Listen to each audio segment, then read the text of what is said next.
নমস্কার বন্ধুরা, আজ 16 তারিখ সকাল বুধবার আমরা রাঁচি থেকে হুন্ডরু ফলের উদ্দেশ্যে বেরিয়ে পড়েছি। রাঁচিতে প্রচুর ফলস দেখতে পাওয়া যায়, তাই রাঁচিকে সিটি অফ ফলস বলে। এটা আমার জানা ছিল না। যাই হোক, আশপাশের দৃশ্যটা দেখো, খুব সুন্দর। রাঁচিতে প্রচুর ছোট ছোট পাহাড় দেখতে পাওয়া যায়। রাঁচিটা আসলে ছোটনাগপুর মালভূমির একটি অংশ। যাই হোক, রাঁচির ওয়েদার ভীষণ সুন্দর। আমরা এসে পৌঁছালাম এবার হুন্ডরু ফলসে। হুন্ডরু ফলস যাওয়ার সময় 770টা সিঁড়ি পড়ে। 770টা সিঁড়ি নামলেও 770টা সিঁড়ি আমাদের উঠতে হচ্ছে।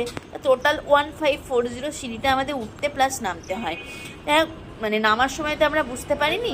দেখো, প্রচুর ছোট ছোট, এগুলোকে কি বলে, খচ্চর বলে মনে হয়। যাই হোক, এইগুলোকেও দেখতে পাওয়া যায়। ওরা তো আমাদের হাতে যা ছিল তা কেড়ে নেবার জোগাড় করছিল।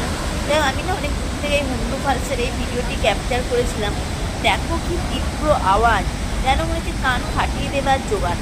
আর এখন বর্ষাকাল, টানা 26 দিন রাঁচিতে বৃষ্টি হয়েছে। যেদিন আমরা গেলাম সেদিনকেই প্রথম বৃষ্টি হলো না আর কি। যাই হোক, আমরা ওয়েদারটা খুব ভালো পেয়েছি। এত বৃষ্টির জন্য ফলস পুরো ফুলে ফেপে উঠেছে যাকে বলা যায়। সামনে যাওয়া যাচ্ছে না, মানে তীব্র গর্জন ফলসে। আর জামা কাপড় পুরো ভিজিয়ে দিচ্ছে, মানে জলের এত ছিটে আসছে।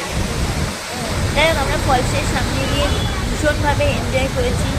আমি না যতটুকুনি শুনলাম, এই হুন্ডরু ফলসটাই হলো রাঁচির সব থেকে বড় ফলস।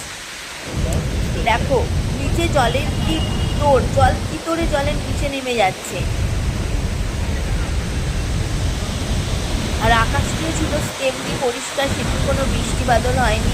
আকাশ ছিল পুরো পরিষ্কার, আর জল সেরকমভাবে নিচে নামছে, মানে নিজের মনকে একেবারে কী বলবো, অন্য পর্যায়ে নিয়ে পৌঁছে গেছে।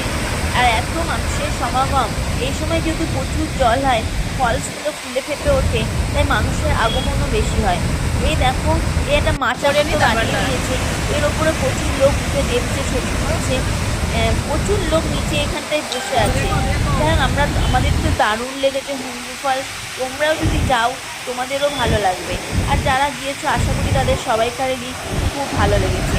এরকম একটা ফলসের সামনে গিয়েছি আর কিছু ছবি তুলবো না, এটা কি কখনো হয়? তাই নিজেরও অনেক ছবি তুলে নিয়েছি ফলসের সামনে দাঁড়িয়ে। দেখো কেমন লাগছে।